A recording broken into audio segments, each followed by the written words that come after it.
തുർക്കി president Recep Tayyip എർദോഗാനും അതുപോലെ Israel പ്രധാനമന്ത്രി Benjamin നെതന്യാഹുവും ശക്തമായ രൂപത്തിലുള്ള ഏറ്റുമുട്ടലിലേക്ക് നീങ്ങുകയാണ്. എർദോഗാനെതിരെ ശക്തമായ പ്രസ്താവനയാണ് നെതന്യാഹു നടത്തിയിരുന്നത്. ഇസ്രായേലിനെ കുറിച്ചും ഇസ്രായേലിന്റെ നീക്കങ്ങളെക്കുറിച്ചും അതിശക്തമായി വിമർശിച്ച എർദോഗാനെതിരെ കഴിഞ്ഞ ദിവസമാണ് ഇസ്രായേലിന്റെ ബിൻ ഗഫീർ എന്നറിയപ്പെടുന്ന മന്ത്രി അതുപോലെ തന്നെ നെതന്യാഹു ശക്തമായ രൂപത്തിലുള്ള പ്രതികരണങ്ങൾ എർദോഗാനെതിരെ നടത്തിയിരുന്നു. കുർദുകളെ കൊന്നൊടുക്കി എന്നെല്ലാമാണ് എർദോഗാനെതിരെ പറഞ്ഞിരുന്നത്. എന്നാൽ ഇപ്പോൾ എർദോഗാൻ പറഞ്ഞിരിക്കുന്നത് just as we entered Libya and കർബാഗിലേക്കും അതുപോലെ ലിബിയയിലേക്കും തുർക്കി സൈന്യം കടന്നിട്ടുണ്ട്. അവിടെ വലിയ രൂപത്തിലുള്ള മാറ്റങ്ങൾ ഉണ്ടാക്കാൻ സൈന്യത്തിന് സാധിച്ചിട്ടുണ്ട് എങ്കിൽ വി ക്യാൻ എൻറ്റർ ഇസ്രായേലിലേക്കും തുർക്കി കടന്നു വരുമെന്നാണ്.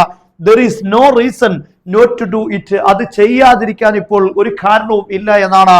എന്ന് പറഞ്ഞാൽ ഇസ്രായേലിലേക്ക് അതിക്രമിച്ച് തുർക്കി സൈന്യം കടക്കാനുള്ള സാഹചര്യം ഇപ്പോൾ എത്തിയിരിക്കുന്നു. അത്രമാത്രം വലിയ അതിക്രമണങ്ങളും ക്രൂരതകളുമാണ് ഇസ്രായേലിന്റെ ഭാഗത്ത് ഉണ്ടായിക്കൊണ്ടിരിക്കുന്നത്. പ്രദേശം മുഴുവൻ വലിയ പ്രതിസന്ധിയിലാക്കിക്കൊണ്ടാണ് ഇസ്രായേൽ ഇപ്പോൾ മുന്നോട്ട് പോകുന്നത്.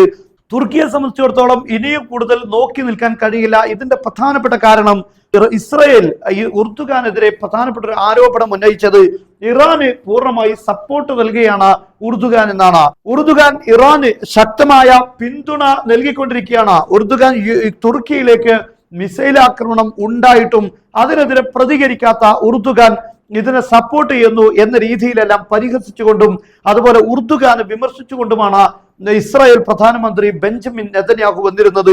അതിനോട് പ്രതികരിച്ചുകൊണ്ടാണ് ഇപ്പോൾ എർദോഗാൻ ഇത്രയും ശക്തമായ രൂപത്തിലുള്ള ഒരു ഭീഷണി ഉന്നയിച്ചിരിക്കുന്നത്.